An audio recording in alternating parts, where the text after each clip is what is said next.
Hi guys, my name's Andy and welcome to the first video in this series of strumming guitar videos. In this video we're going to be covering basic on the beat strumming and also, really importantly, how to play along to the record with absolutely any song that you would ever want to play along to. We're going to cover the basics and I'm going to give you song examples, and also we have a drum track that you guys can practice playing along to with what I show you in this video, so that you can practice the exercises that I have for you. So first of all, to understand about strumming, we have to understand what a beat is, what are bars and beats. Some of this I have gone through before in other videos, but I just want to, as I say, cover the absolute basics to make sure you have a fundamental understanding of this. And even if you're maybe at a higher level where you can do some strumming, this video is going to be useful for you because of the extra things that we're going to be covering a little later on to make sure that you can get all the concepts that we're going to be doing throughout this beginner strumming course. So, what is a beat? Well, a beat is a pulse through the music, a regular pulse. And for example, if your favourite song comes on and you nod your head to it or you tap your foot to it, you're probably nodding your head to the beat. There doesn't have to be something playing on the beat for it to be there, but it runs throughout probably every song you have ever heard. Even if it feels like there's maybe no regular pulse, everything you can hear is probably to a count. And 99.9% of pop songs are to a count of 4. So if we have a regular pulse, we can put that to a count of 1, 2, 3, 4. And it is this count of 4 that we call a bar. Now, the simplest strumming pattern that we can do, whenever we're playing along to any song, is probably just one strum per chord. Really handy whenever you learn a new song to just strum each of the chords that are listed on your chord sheet once, just to get a feel for it. I'll be covering how to change between different chords in different videos. Here I'm just focusing on the strumming. But if we just, for this first video, the first 2 chords that are in my beginner's course are E and A.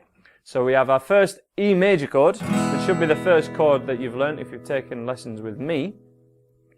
And we're just going to strum this on beat 1 to start with, to a slow count, to my count, and then I'd like to practice this along to the drum track, and you can even practice it along to a real song, which is Buffalo Springfield, For What It's Worth, as I'm sure a few of you will know. You may have seen that video. But as I say, this course is going to kind of continue from that video, and we're just covering the basics here.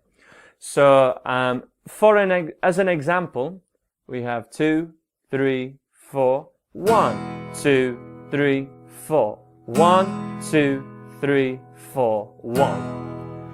Every beat 1 that happens, I'm strumming an E chord. And that would be written as a line, which is our bar line, an E, and then another bar line at the end. So we have line, E, line. That represents 1 bar of E. But all of these strumming patterns that we cover, we're only given them for 1 bar, and then we have to get the concept that these repeat for however many bars end up being in the song. And when we strum once per bar, these are called spreads. So this is a spread. 1, 2, 3, 4. A spread spreads throughout the whole bar is the way to think about it. Now, how do we hear? Straight away, let's get us playing along to some real music rather than just along to me. How do we hear the beat in a song? Well, of course, as I've just said, if you're nodding your head to a song, then you're nodding your head on the beat, okay? It's more than likely. But it's not always as easy as that to hear it, especially when we're wanting to play along and we have distractions such as chord changes, or you're wanting to funk up your strumming at all, okay? So what I have here is a really simple drum beat so that we can hear this in real music. And we have a 2-bar counting, which counts 1, 2, 1, 2, 3, 4.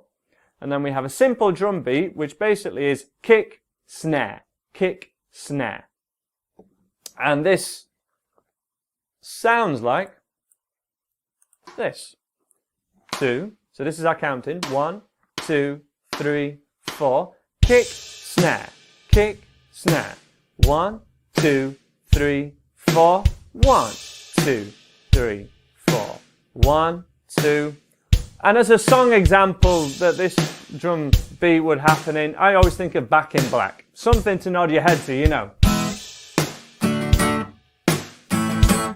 Okay? And those two sounds always, always, always happen on the same beats. I can't stop my drum kit here. There we go.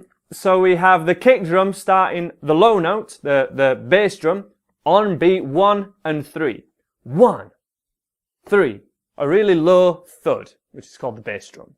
And then we have a snare sound which is happening on beats 2 and 4. 1, 2, 3, 4. And that always happens. Even if the drum kit gets more complex, those fundamentals still tend to be there. They maybe, you know, happen a little bit after the beat and a little bit before it, maybe with the kick drum. But the snare always happens on 2 and 4. And this is how you can hear the rhythm in a song. Hear the beat, hear the count in a song. You need to listen to the drums. Even if the drums are really quiet, you're not going to hear the guitars likely if you're strumming away all loud. There's also a cymbal on this drum kit, this drum loop that I've provided for you guys. If you'd like to hear it, I'm going to leave a link in the top corner for you guys to click, or down in the description. It'll be on another YouTube video, so you can stay on YouTube and cover all these strumming videos. There'll also be a playlist of all these videos. But yes, first of all, there'll be a cymbal every 2 bars. So we've got a count of 4. 1, 2, 3, 4. 1, 2, 3, 4. Cymbal. And that you can use just as a checkpoint, just to make sure you are actually strumming on the beat. So first of all, just take an E major chord. If you're a little bit more advanced, you could take a bar of E and a bar of A when you're practicing this in your own time. Or any 2 or 4 chords that you want, really. But I do want you to get the concept that we want a short phrase, 2 chords, 1 chord, or maximum number of 4 chords. And then repeat them. Because if you're getting used to these chord changes and you're just going from any chord to any chord, it's not that useful, because real songs don't do that. Real songs repeat, and that's how they eat up time. It's how they make time seem to go faster when you listen to songs. That's why we listen to songs on car journeys and whatnot. So as an example, I'm just going to play an E chord on every bar. Just on beat 1 to start off with. 1, 2, 3, just an E chord. 1, 2, 3, 4. 1, 2, 3, 4. 1, 2, 3, 4, 1. And if you're really confident, you can change from an E, 1, 2, 3, to an A, 2, 3, 4. 1, 2, 3, 4, which some of you have done before in the Buffalo Springfield song. 1, 2, 3, 4. 1, 2, 3, 4. 1. Last time. 3, 4. 1, 2, 3, 4. And stop there. So that drum track lasts a couple of minutes, which is an exercise you need to be able to do. You need to be able to keep those chord changes going on beat 1 for a full 2 minutes. If you can't do that, then you can learn as many chords as you want, but you're not going to be able to play along to real songs, okay? So we need you to do this for every strumming pattern that you learn. We need to learn to repeat it. But let's make it a bit more interesting than that. Let's go straight for every beat. So every time you hear kick, snare, we want to be playing a down strum. Has to be down strums. We always have down strums on the beat as a rule with strumming. Doesn't matter what strumming pattern you're going for, how complex it may be, I can guarantee that down strums will be happening on the beat, okay? It's really, really rare that that doesn't happen. So let's have a demonstration of this. 2, 1, 2, 3, a bar of E, 1, 2, 3, and a bar of A, 2, 3, 4. 1, 2, 3, 4. 1, 2, 3, 4. E, 2, 3, 4. A, 2, 3, 4. 1, 2, 3, 4. And end on the E. Pause there. Good. So if you could play along to me, great stuff, okay? You're doing really well. This does not want to stop at all. If you're playing on to me, great. That's exactly what we're wanting to do. But keep practicing that skill, because it doesn't improve, as with all these skills of learning guitar or learning anything, it won't improve unless you work on it. And what we're listening out for is to get that one sound. We're trying to make sure that we're getting the sound of our strum at exactly the same time as the drum beats hit, as the kick and the snare. Now, if that was a little too quick for you, you need to make sure that you're playing just one strum per bar, but being really strict with yourself that you're playing on beat 1. And remember, when you come back to the E, or if you want to stay on the E a little bit more, you have that symbol on beat 1. 1, 2, 3, 4. 1, 2, 3, 4 symbol to use as a checkpoint to make sure that you're on beat 1. But if nothing else, if you really are, stuck and you're thinking, oh, these chords are a bit too much for me, or if you're kind of good at changing chords, but you're thinking, how do you tell? How do I know if I'm in time? Because I can't see you guys playing, okay? This is a one-way thing. You can, of course, freely send me videos. Check out the Facebook page, /Leeds Guitar Tutor for the Facebook. But how can you know yourself whether you are in time or not? This is how. We're going to go along to the drum beat again, but we're just going to mute our strings. With your left hand, we're going to put your hand flat over all your strings. We're not playing a chord, but don't press down to the wood, just touch the strings very lightly. And we get this thud sound. About halfway down your guitar neck, down low. It will still sound fine. We just want this thud so we can hear what your right hand is doing, or just your strumming hand. And what we want to hear is one sound between this and your kick snare. So if we're hearing kick, snare, kick, snare, kick, snare, you're doing this right. If we hear two sounds, if you hear kick, snare, and they're out of sync, then you're a little bit behind or a little bit ahead. If you're a little bit ahead or behind, whichever it is, the best thing to do really is to just stop altogether and try and count in again. What we're encouraging the skill of here is joining into the music. So listening, predicting where that count is, and then joining in. Rather than kind of, the other way to do this is just play over the drum kit. So, or the song that you're going along to. You put it on, but actually you're there in your own little world, playing it whenever you like, okay? How do we tell? Everything happens at the same time, which is why we've got such a simple drum kit to play along to. So if I have listen again, just to demonstrate, your fail-safe method for any new strumming pattern, really handy, if you're going for a harder strumming pattern, let's hear what this right hand's doing. Just mute your strings flat against, and remember, pressing on really light. If you're getting this sound, press on lighter. Simple as that. Make sure you're covering all the strings. So 2, 1, 2, 3, and we hear our kick. 2, 3, 4. And if you just listen to that sound, my hand and the beat happen at the same time. If I'm a little bit behind,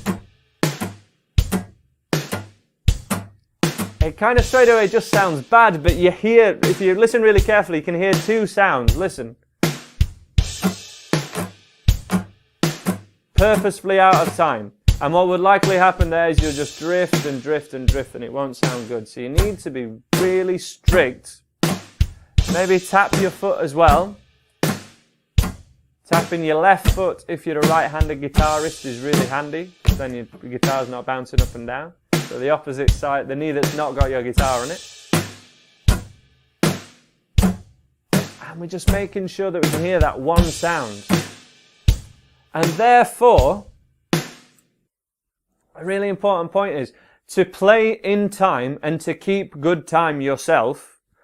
You are not programming yourself to stay the same all the way through. We're actually not keeping a consistent tempo when we're playing along to a drum beat, when we're playing along to something else. When you're playing along to something else, we're actually speeding up and slowing down a little bit the whole time, and we're trying to stay within the good area, what we call the pocket of the song. So If you see a sound wave, there are spikes for every hit. So say this drum kit here would be like spike, spike, spike for kick, snare. And if you're in the area where it spikes, it sounds good, because we're not machines. We can't go 100 BPM, Andy, and just stay at that. And if I stay exactly the same, I'm going to drift a little later or be a little sooner. Of course, if I'm just practicing on myself, unaccompanied, I'm trying to keep the best time that I can. I'm trying to stay the same. But for this exercise, for playing along to something else, and this will be the same when you go do this same exercise along to Buffalo Springfield. For what it's worth, the first song in my beginner's course, which is just a bar of E or a bar of A, or any of the songs, any song you ever want to play along to, you've got to make sure that everything is happening at the same time. That kind of includes pressing down on your chord at the same time as your strum.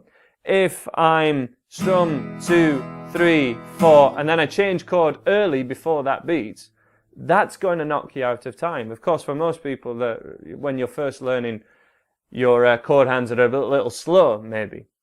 But often, when we get better, when we practice this stuff, most people for the higher level strumming patterns are actually ahead. They're ahead of the beat. They're too fast. Imagine being able to play guitar too fast, right? That'd be nuts.